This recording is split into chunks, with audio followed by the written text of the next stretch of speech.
Hello, നമസ്കാരം.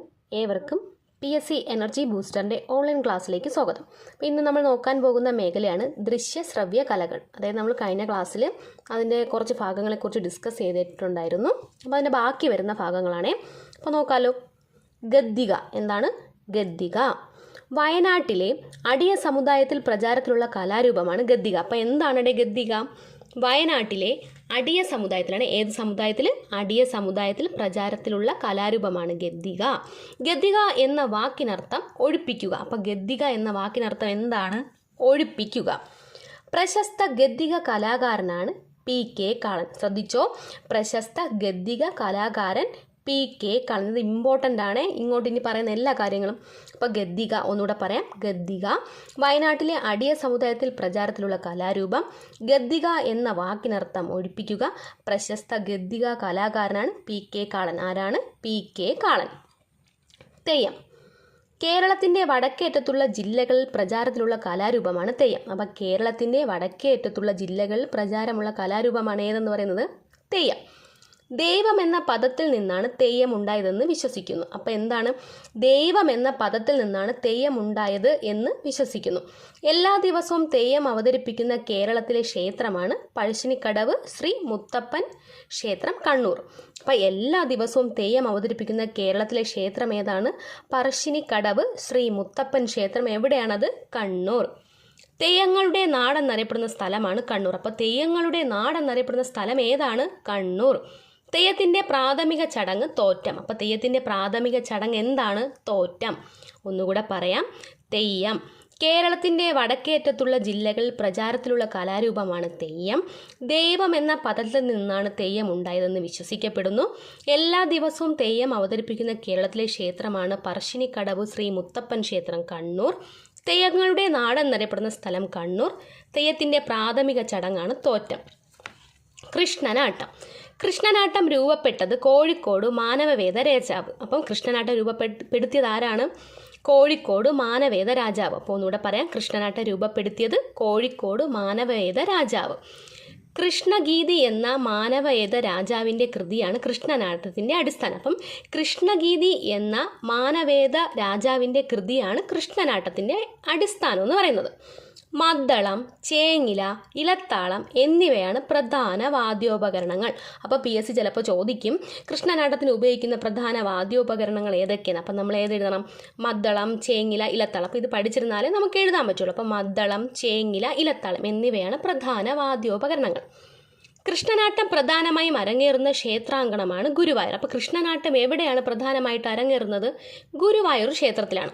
ശ്രീകൃഷ്ണ കഥ സമ്പൂർണ്ണമായി ആവിഷ്കരിച്ചിട്ടുള്ള നൃത്തരൂപമാണ് കൃഷ്ണനാട്ടം. അപ്പം ശ്രീകൃഷ്ണ കഥ എന്ത് ചെയ്തിട്ടുണ്ട്? സമ്പൂർണ്ണമായിട്ടും ആവിഷ്കരിച്ചിട്ടുള്ള നൃത്തരൂപമാണ് ഏതെന്നറിയപ്പെടുന്നത്? കൃഷ്ണനാട്ടം. ഓക്കെ അല്ലേ? അപ്പോൾ ഒന്നുകൂടെ കൃഷ്ണനാട്ടം പറയാം. കൃഷ്ണനാട്ടം രൂപപ്പെടുത്തിയത് കോഴിക്കോട് മാനവേദ രാജാവാണ്. കൃഷ്ണഗീതി എന്ന മാനവേദ രാജാവിൻ്റെ കൃതിയാണ് കൃഷ്ണനാട്ടത്തിൻ്റെ അടിസ്ഥാനം. മദ്ദളം, ചേങ്ങില, ഇലത്താളം എന്നിവയാണ് പ്രധാന വാദ്യോപകരണങ്ങൾ.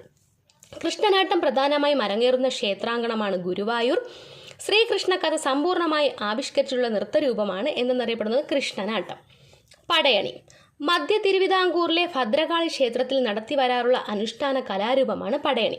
അപ്പം മധ്യ തിരുവിതാംകൂറിലെ ഭദ്രകാളി ക്ഷേത്രത്തിൽ നടത്തി വരാറുള്ള അനുഷ്ഠാന കലാരൂപമാണ് എന്തെന്നറിയപ്പെടുന്നത്? പടയണി. ദക്ഷിണ കേരളത്തിലെ കടമനിട്ട, ഓതറ തുടങ്ങിയ ഭഗവതി ക്ഷേത്രങ്ങളിൽ ഇന്നും അരങ്ങേറുന്നു. അപ്പം ദക്ഷിണ കേരളത്തിൽ എവിടെയൊക്കെയാണ്? കടമനിട്ട, ഓതറ തുടങ്ങിയ ഭഗവതി ക്ഷേത്രത്തിൽ ഇന്നും അരങ്ങേറുന്ന എന്ത്? പടയണി. പടയണിക്ക് ഉപയോഗിക്കുന്ന പ്രധാന വാദ്യമാണ് തപ്പ്. അപ്പോൾ പടയണിക്ക് ഉപയോഗിക്കുന്ന പ്രധാന വാദ്യം ഏതാണ്? തപ്പ്. പടയണിക്ക് പ്രസിദ്ധമായ കേരളത്തിലെ ജില്ല പത്തനംതിട്ട. അപ്പോൾ പടയണിക്ക് പ്രസിദ്ധമായ കേരളത്തിലെ ജില്ല ഏതാണ്? പത്തനംതിട്ട. ഒന്നുകൂടെ പടയണി പറയാം. മധ്യ തിരുവിതാംകൂറിലെ ഭദ്രകാളി ക്ഷേത്രത്തിൽ നടത്തി വരാറുള്ള അനുഷ്ഠാന കലാരൂപമാണ് എന്തെന്നറിയപ്പെടുന്നത്? പടയണി. ശ്രദ്ധിച്ചോടെ, പഠിച്ചോ. ദക്ഷിണ കേരളത്തിലെ കടമനിട്ട, ഓതറ തുടങ്ങിയ ഭഗവതി ക്ഷേത്രങ്ങളിൽ ഇന്നും അരങ്ങേറുന്നുണ്ട്. പടയണിക്ക് ഉപയോഗിക്കുന്ന പ്രധാന വാദ്യമാണ് തപ്പ്. അപ്പോൾ പടയണിക്ക് ഉപയോഗിക്കുന്ന പ്രധാന വാദ്യം ഏതാണ്? തപ്പ്. പടയണിക്ക് പ്രസിദ്ധമായ കേരളത്തിലെ ജില്ലയാണ് ഏത്? പത്തനംതിട്ട. നെക്സ്റ്റ്, യക്ഷഗാനം. കഥകളിയുമായി നല്ല സാമ്യമുള്ള കലാരൂപമാണ് എന്തെന്ന് പറയുന്നത്? യക്ഷഗാനം. അപ്പോൾ കഥകളിയുമായി നല്ല സാമ്യമുണ്ട് ഏതിന്? യക്ഷഗാനത്തിന്. ബയലാട്ടം എന്നറിയപ്പെടുന്ന കലാരൂപം. ഇത് പരീക്ഷയ്ക്ക് ചോദിച്ചിട്ടുണ്ട്. ബയലാട്ടം എന്നറിയപ്പെടുന്ന കലാരൂപം ഏതെന്ന്. അപ്പോൾ ഏതാണ്? യക്ഷഗാനം. അപ്പം ബയലാട്ടം എന്നറിയപ്പെടുന്ന കലാരൂപമാണ് ഏത്? യക്ഷഗാനം. കേരളത്തിൽ യക്ഷഗാനം പ്രചാരത്തിലുള്ള ജില്ലയാണ് ഏത്? കാസർഗോഡ്. അപ്പോൾ കേരളത്തിൽ യക്ഷഗാനം പ്രചാരത്തിലുള്ള ജില്ല കാസർഗോഡ്. അപ്പോൾ എല്ലാ കലാരൂപങ്ങളും ജില്ലകളും ഉപയോഗിക്കുന്ന വാദ്യോപകരണങ്ങളും എല്ലാം ശ്രദ്ധിച്ച് പഠിച്ചോളണം. ഓക്കെ അല്ലേ? അപ്പോൾ ഒന്നും കൂടെ പറയാം. യക്ഷഗാനം കഥകളിയുമായി നല്ല സാമ്യമുള്ള കലാരൂപമാണ് യക്ഷഗാനം. ബയലാട്ടം എന്നറിയപ്പെടുന്ന കലാരൂപം എന്തെന്നാണ്? ബയലാട്ടം എന്നറിയപ്പെടുന്ന കലാരൂപം. കേരളത്തിൽ യക്ഷഗാനം പ്രചാരത്തിലുള്ള ജില്ലയാണ് കാസർഗോഡ്. അടുത്ത തിരുവാതിരക്കളി. അരങ്ങുകളിലും വീട്ടുമുറ്റങ്ങളിലും സ്ത്രീകൾ അനുഷ്ഠിക്കുന്ന കലാരൂപം. അപ്പം അരങ്ങുകളിലും വീട്ടുമുറ്റങ്ങളിലും സ്ത്രീകൾ അനുഷ്ഠിക്കുന്ന കലാരൂപമാണ് എന്ത്? തിരുവാതിരക്കളി. കൊളുത്തിവെച്ച നിലവിളക്കിന് ചുറ്റുമാണിത് അരങ്ങേറുന്നത്. അപ്പം കൊളുത്തിവെച്ച നിലവിളക്കിന് ചുറ്റുമാണിത് അരങ്ങേറുന്നത്. ഇതിൽ പ്രതിഫലിക്കുന്ന പ്രധാന ഭാവം എന്താണ്? ലാസ്യം. അപ്പം ഇതിൽ പ്രതിഫലിക്കുന്ന പ്രധാന ഭാവം ഏതാണ്? ലാസ്യം. ഇനി മറ്റ് അനുഷ്ഠാന കലകൾ. മുടിയേറ്റ് ഇമ്പോർട്ടൻ്റ് ആണ്. മുടിയേറ്റ് കേരളത്തിൽ പ്രചാരത്തിലുള്ള പഴയ കലാരൂപങ്ങളിൽ ഒന്നാണ് മുടിയേറ്റ്. അപ്പം കേരളത്തിൽ പ്രചാരത്തിലുള്ള പഴയ കലാരൂപങ്ങളിൽ ഒന്നാണ് മുടിയേറ്റ്. നൃത്ത നാടക ശൈലിയിലാണ് ഈ അനുഷ്ഠാന കലാരൂപം അവതരിപ്പിച്ചിരിക്കുന്നത്. അപ്പം നൃത്ത നാടക ശൈലിയിലാണ് ഈ അനുഷ്ഠാന കലാരൂപം എന്ത് ചെയ്തിരിക്കുന്നത്? അവതരിപ്പിച്ചിരിക്കുന്നത്.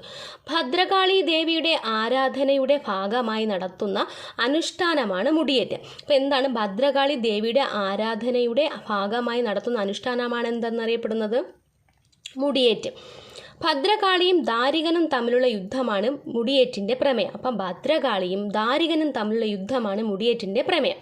മുടിയേറ്റ് അറിയപ്പെടുന്ന മറ്റൊരു പേരാണ് മുടിയെടുപ്പ്. അപ്പം മുടിയേറ്റ് അറിയപ്പെടുന്ന മറ്റൊരു പേരാണ് മുടിയെടുപ്പ്. യുനെസ്കോയുടെ ലോക പൈതൃക പട്ടികയിൽ ഉൾപ്പെടുത്തിയ രണ്ടാമത്തെ കേരളീയ കലാരൂപമാണ് മുടിയേറ്റ്. ശ്രദ്ധിച്ചോ, യുനെസ്കോയുടെ ലോക പൈതൃക പട്ടികയിൽ ഉൾപ്പെടുത്തിയ രണ്ടാമത്തെ കേരളീയ കലാരൂപമാണ് ഏത്? മുടിയേറ്റ്. മുടിയേറ്റിന് യുനെസ്കോയുടെ ലോക പൈതൃക പട്ടികയിൽ ഉൾപ്പെടുത്തിയ വർഷം 2010. അപ്പോൾ ഈ മുടിയേറ്റിന് യുനെസ്കോയുടെ ലോക പൈതൃക പട്ടികയിൽ ഉൾപ്പെടുത്തിയ വർഷം എന്നാണ്? 2010. അപ്പോൾ ഈ യുനെസ്കോയുടെ ലോക പൈതൃക പട്ടികയിൽ ഉൾപ്പെടുത്തിയ രണ്ടാമത്തെ കേരള കലാരൂപം ഏതെന്ന് ഈയിടെ ലേറ്റസ്റ്റ് ആയിട്ട് PSC ചോദിച്ചിട്ടുണ്ടായിരുന്നു. മുടിയേറ്റ്. വൈവിധ്യമാർന്ന ചടങ്ങുകളുള്ള ഈ അനുഷ്ഠാനമാണ് മുടിയേറ്റ്. അപ്പം വൈവിധ്യമാർന്ന ചടങ്ങുകളുള്ള അനുഷ്ഠാനമാണെന്നറിയപ്പെടുന്നത് മുടിയേറ്റ്. അതിൽ പ്രധാനപ്പെട്ട ഒരു ചടങ്ങാണ് കളമെഴുത്ത്. അപ്പോൾ പ്രധാനപ്പെട്ട ചടങ്ങ് ഏതാണ്? അതിൽ കളമെഴുത്ത്. കളമെഴുത്തിന് ഉപയോഗിക്കുന്ന നിറങ്ങളാണ് കറുപ്പ്, വെളുപ്പ്, പച്ച, മഞ്ഞ, ചുവപ്പ്. അപ്പം കളമെഴുത്തിന് ഉപയോഗിക്കുന്ന നിറങ്ങളാണ് കറുപ്പ്, വെളുപ്പ്, പച്ച, മഞ്ഞ, ചുവപ്പ്. അപ്പോൾ ഒന്നും കൂടെ മുടിയേറ്റ് പറയാം. കേരളത്തിൽ പ്രചാരത്തിലുള്ള പഴയ കലാരൂപങ്ങളിൽ ഒന്നാണ് മുടിയേറ്റ്. നൃത്തനാടക ശൈലിയിലാണ് ഈ അനുഷ്ഠാന കലാരൂപം അവതരിപ്പിച്ചിരിക്കുന്നത്. ഭദ്രകാളി ദേവിയുടെ ആരാധനയുടെ ഭാഗമായി നടത്തുന്ന അനുഷ്ഠാനമാണ് മുടിയേറ്റ്. ഭദ്രകാളിയും ദാരികനും തമ്മിലുള്ള യുദ്ധമാണ് മുടിയേറ്റിൻ്റെ പ്രമേയം. മുടിയേറ്റ് അറിയപ്പെടുന്ന മറ്റൊരു പേരാണ് മുടിയെടുപ്പ്. യുനെസ്കോയുടെ ലോക പൈതൃക പട്ടികയിൽ ഉൾപ്പെടുത്തിയ രണ്ടാമത്തെ കേരളീയ കലാരൂപമാണ് മുടിയേറ്റ്. മുടിയേറ്റിന് യുനെസ്കോയുടെ ലോക പൈതൃക പട്ടികയിൽ ഉൾപ്പെടുത്തിയ വർഷമാണ് 2010.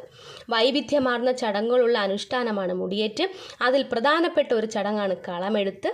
കളമെഴുത്തിന് ഉപയോഗിക്കുന്ന നിറങ്ങളാണ് കറുപ്പ്, വെളുപ്പ്, പച്ച, മഞ്ഞ, ചുവപ്പ്. അടുത്തത് ഒപ്പന. പരമ്പരാഗത മുസ്ലിം വിവാഹവുമായി ബന്ധപ്പെട്ട് നടത്തുന്ന നൃത്തമാണ് ഒപ്പന. അപ്പോൾ പരമ്പരാഗത മുസ്ലിം വിവാഹവുമായി ബന്ധപ്പെട്ട് നടത്തുന്ന നൃത്തമാണ് ഏത്? ഒപ്പന. ദഫ്മുട്ട്. കേരളത്തിലെ ഇസ്ലാം മതവിശ്വാസികളുടെ ഇടയിൽ പ്രചാരത്തിലുള്ള കലാരൂപമാണ് ദഫ്മുട്ട്. അപ്പോൾ കേരളത്തിൽ ഇസ്ലാം മതവിശ്വാസികളുടെ ഇടയിൽ പ്രചാരത്തിലുള്ള കലാരൂപമാണ് ഏതെന്നറിയപ്പെടുന്നത്? ദഫ്മുട്ട്. അറബനമുട്ട്. അറബന എന്ന വാദ്യോപകരണം ഉപയോഗിച്ചുള്ള മുസ്ലിങ്ങളുടെ ഇടയിൽ പ്രചാരത്തിലുള്ള കലാരൂപം. അപ്പോൾ എന്താണ് അറബനമുട്ട്?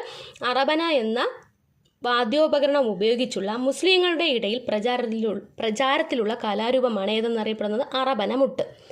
മാർഗംകളി. കേരളത്തിലെ സുറിയാനി ക്രൈസ്തവർക്കിടയിൽ പ്രചാരത്തിലുള്ള നൃത്തരൂപമാണ് മാർഗംകളി. അപ്പോൾ എന്താണ് മാർഗംകളി? കേരളത്തിലെ സുറിയാനി ക്രിസ്ത്യാനികൾക്കിടയിൽ പ്രചാരത്തിലുള്ള നൃത്തരൂപം. പൂരക്കളി. കളരിമുറയും ആചാരാനുഷ്ഠാനങ്ങളും ഒത്തുചേരുന്ന ഒരു അനുഷ്ഠാന കലയാണ് പൂരക്കളി. അപ്പോൾ കളരിമുറയും ആചാരാനുഷ്ഠാനങ്ങളും ഒത്തുചേരുന്ന ഒരു അനുഷ്ഠാന കലയാണെന്നറിയപ്പെടുന്നത് പൂരക്കളി. വേലകളി. ക്ഷേത്ര സങ്കേതങ്ങളിൽ പ്രധാനമായും അരങ്ങേറുന്നു. അപ്പോൾ ക്ഷേത്ര സങ്കേതങ്ങളിൽ പ്രധാനമായും അരങ്ങേറുന്നു. തിരുവനന്തപുരം പത്മനാഭസ്വാമി ക്ഷേത്രത്തിൽ ഇപ്പോഴും നടത്തിവരുന്നു. അപ്പോൾ ഈ വേലകളി എവിടെയാണ് നടത്തിവരുന്നത്? ഇപ്പോഴും തിരുവനന്തപുരം പത്മനാഭസ്വാമി ക്ഷേത്രത്തിൽ. തോൽപ്പാവക്കൂത്ത് പാലക്കാട്, പൊന്നാനി പ്രദേശങ്ങളിൽ അരങ്ങേറുന്നു. കാവടിയാട്ടം സുബ്രഹ്മണ്യനെ ആരാധിക്കുന്ന രീതിയുമായി ബന്ധപ്പെട്ട അനുഷ്ഠാന കലാരൂപമാണ് കാവടിയാട്ടം. സർപ്പപ്പാട്ട് സർപ്പക്കാവുകളിലും നാഗക്ഷേത്രങ്ങളിലും അരങ്ങേറുന്നു. അപ്പോൾ സർപ്പക്കാവുകളിലും നാഗക്ഷേത്രങ്ങളിലും അരങ്ങേറുന്നതാണ് സർപ്പം പാട്ട്. ചവിട്ടുനാടകം കേരളത്തിൽ ക്രൈസ്തവരുടെ ഇടയിൽ പ്രചാരത്തിലുള്ള കലാരൂപമാണ് ചവിട്ടുനാടകം. കേരളത്തിന് ചവിട്ടുനാടകം എന്ന കലാരൂപം പരിചയപ്പെടുത്തിയത് ആരായിരുന്നു? പോർച്ചുഗീസുകാരായിരുന്നു. ഇപ്പോൾ കേരളത്തിൽ ക്രൈസ്തവരുടെ ഇടയിൽ പ്രചാരത്തിലുള്ള കലാരൂപമാണ് ചവിട്ടുനാടകം. കേരളത്തിന് ചവിട്ടുനാടകം എന്ന കലാരൂപം പരിചയപ്പെടുത്തിയത് പോർച്ചുഗീസുകാർ. കാക്കാരിശ്ശി നാടകം കേരളത്തിൽ ഗിരിവർഗ വിഭാഗക്കാർക്കിടയിൽ പ്രചാരത്തിലുള്ള ശ്രദ്ധേയമായ നൃത്തരൂപം. അപ്പോൾ ഏത് വിഭാഗത്തിനിടയിലുള്ളതാണ്? ഗിരിവർഗ വിഭാഗങ്ങൾക്കിടയിൽ പ്രചാരത്തിലുള്ള ശ്രദ്ധേയമായ നൃത്തരൂപമാണ് ഏതെന്നറിയപ്പെടുന്നത്? കാക്കാരിശ്ശി നാടകം. തിടമ്പ് നൃത്തം ദേവീ ദേവന്മാരുടെ തിടമ്പ് തലയിലെടുത്ത് നടത്തുന്ന അനുഷ്ഠാനപരമായ നൃത്തമാണ് എന്തെന്നറിയപ്പെടുന്നത്? തിടമ്പ് നൃത്തം. കളരിപ്പയറ്റ് ആയോധന കലകളുടെ മാതാവ് എന്നറിയപ്പെടുന്ന കേരളത്തിലെ ആയോധന കലാരൂപമാണ് കളരിപ്പയറ്റ്. അപ്പം ആയോധന കലകളുടെ ആരാണ്? മാതാവ് എന്നറിയപ്പെടുന്ന കേരളത്തിൻ്റെ ആയോധന കലാരൂപമാണ് ഏത്? കളരിപ്പയറ്റ്. അർജുന നൃത്തം ദക്ഷിണ കേരളത്തിലെ ദേവീക്ഷേത്രത്തിൽ അരങ്ങേറുന്ന അനുഷ്ഠാന കലയാണ്. അപ്പോൾ അർജുന നൃത്തം എന്താണ്? ദക്ഷിണ കേരളത്തിലെ ദേവീക്ഷേത്രങ്ങളിൽ അരങ്ങേറുന്ന അനുഷ്ഠാന കലയാണ് അർജുന നൃത്തം. അർജുന നൃത്തത്തിന് പ്രശസ്തമായ ജില്ലകളാണ് കോട്ടയം, ആലപ്പുഴ. അപ്പോൾ അർജുന നൃത്തത്തിന് പ്രശസ്തമായ ജില്ലകൾ ഏതൊക്കെയാണ്? കോട്ടയം, ആലപ്പുഴ. കുമ്മാട്ടി പാലക്കാട്, തൃശ്ശൂർ ജില്ലകളിൽ പ്രചാരത്തിലുള്ള കലാരൂപമാണ് എന്ത്? കുമ്മാട്ടി. കളമെഴുത്തും പാട്ടും വീടുകളിലും കാവുകളിലും ക്ഷേത്രങ്ങളിലും കളം വരച്ച് നടത്തുന്ന അനുഷ്ഠാന കലയാണ് കളമെഴുത്തും പാട്ടും. ഇപ്പോൾ വീടുകളിലും കാവുകളിലും ക്ഷേത്രങ്ങളിലും കളം വരച്ച് നടത്തുന്ന അനുഷ്ഠാന കലയാണ് കളമെഴുത്തും പാട്ടും. കുത്തിയോട്ടം ഭദ്രകാളി ക്ഷേത്രത്തിൽ നടത്തുന്ന അനുഷ്ഠാന കലാരൂപം. കുത്തിയോട്ടത്തിലെ പ്രധാന ചടങ്ങാണ് ചൂരൽ കുത്ത്. അപ്പോൾ ഭദ്രകാളി ക്ഷേത്രത്തിൽ നടത്തുന്ന അനുഷ്ഠാന കലാരൂപമാണ് കുത്തിയോട്ടം. കുത്തിയോട്ടത്തിലെ പ്രധാന ചടങ്ങ് ചൂരൽ കുത്ത്. ഇനി ഇന്ത്യയിലെ പ്രധാന നൃത്തരൂപങ്ങൾ കേരളത്തിൽ ഏതൊക്കെയാണ്? കഥകളി, മോഹിനിയാട്ടം. അപ്പോൾ കേരളത്തിൽ കഥകളി, മോഹിനിയാട്ടം. രാജസ്ഥാൻ ഖയാൽ, ഗുമാർ. അപ്പോൾ രാജസ്ഥാനിൽ ഏതൊക്കെയാണ്? ഖയാൽ, ഗുമാർ. ആന്ധ്രാപ്രദേശ് കുച്ചിപ്പുടി. അപ്പോൾ ആന്ധ്രാപ്രദേശിൽ ഏതാണ്? കുച്ചിപ്പുടി. ജമ്മു കാശ്മീരിൽ റൌഫ്, ചാക്രി. അപ്പോൾ ജമ്മു കാശ്മീരിൽ റൌഫ്, ചാക്രി. ആസാം ബിഹു, സാത്രിയ, ഒജപാലി. അപ്പം അസമിൽ ഏതാണ്? ബിഹു, സാത്രിയ, ഒജപാലി. ഝാർഖണ്ഡ് കർമ്മ. ഝാർഖണ്ഡിൽ ഏതാണ്? കർമ്മ. മഹാരാഷ്ട്ര തമാശ, ദാഹികാല. അപ്പം മഹാരാഷ്ട്രയിൽ ഏതൊക്കെയാണ്? തമാശ, ദാഹികാല. മിസോറാം ചിറാവു, അതായത് മുളനൃത്തമാണ് ഈ ചിറാവു എന്ന് പറയുന്നത്. പഞ്ചാബിലാണെങ്കിൽ ഫാംഗ്ര, ഗിദ്ദ. അപ്പോൾ പഞ്ചാബിൽ ഫാംഗ്ര, ഗിദ്ദ. പശ്ചിമ ബംഗാൾ ചൗ ജാത്ര. പശ്ചിമ ബംഗാൾ ചൗ ജാത്ര. ഒഡീഷ ഒഡിസി, ഗോട്ടിപ്പുവ. അപ്പം ഒഡീഷയിലാണെങ്കിൽ ഒഡിസി, ഗോട്ടിപ്പുവ. ഉത്തർപ്രദേശ് കഥക്, നൗട്ടങ്കി, രാസലീല. അപ്പോൾ ഉത്തർപ്രദേശിൽ ഏതൊക്കെയാണ്? കഥക്, കഥക്, നൗട്ടങ്കി, രാസലീല. ഗുജറാത്ത് ഗർബ, ദാണ്ടിയ, രാസ്. ഗുജറാത്തിൽ ഗർബ, ദാണ്ടിയ, രാസ്. തമിഴ്നാട് ഭരതനാട്യം, കുമ്മി, കരകാട്ടം, മയിലാട്ടം. അപ്പോൾ തമിഴ്നാട്ടിൽ ഏതൊക്കെയാണ്? ഭരതനാട്യം, കുമ്മി, കരകാട്ടം, മയിലാട്ടം. മധ്യപ്രദേശ് മജ, ലോദ, ഗ്രിഡ. മധ്യപ്രദേശിൽ ഏതൊക്കെയാണ്? മജ, ലോദ, ഗ്രിഡ. മേഘാലയ ഷാദ്, നോങ്ക്രൈം. അപ്പോൾ മേഘാലയയിൽ ഏതൊക്കെയാണ്? ഷാദ്, നോങ്ക്രൈം. ബീഹാർ ജത് ജദിൻ, ബിദേശിയ. അപ്പം ബീഹാറിൽ ഏതൊക്കെയാണ്? ജത് ജദിൻ, ബിദേശിയ. ഹിമാചൽ പ്രദേശ് നാറ്റി. അപ്പോൾ ഹിമാചൽ പ്രദേശിൽ എന്താണ്? നാറ്റി. ഹരിയാന സ്വാങ്. അപ്പോൾ ഹരിയാനയിൽ ഏതാണ്? സ്വാങ്. കർണാടക യക്ഷഗാനം, ബയലാട്ടം. അപ്പം കർണാടക യക്ഷഗാനം, ബയലാട്ടം. ഒന്നുകൂടെ പറയാം.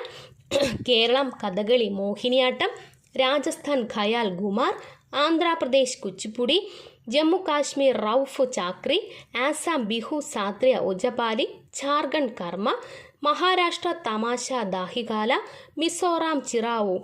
പഞ്ചാബ് ഫംഗ്ര, ഗിദ്ദ. പശ്ചിമ ബംഗാൾ ചൗ ജാത്ര.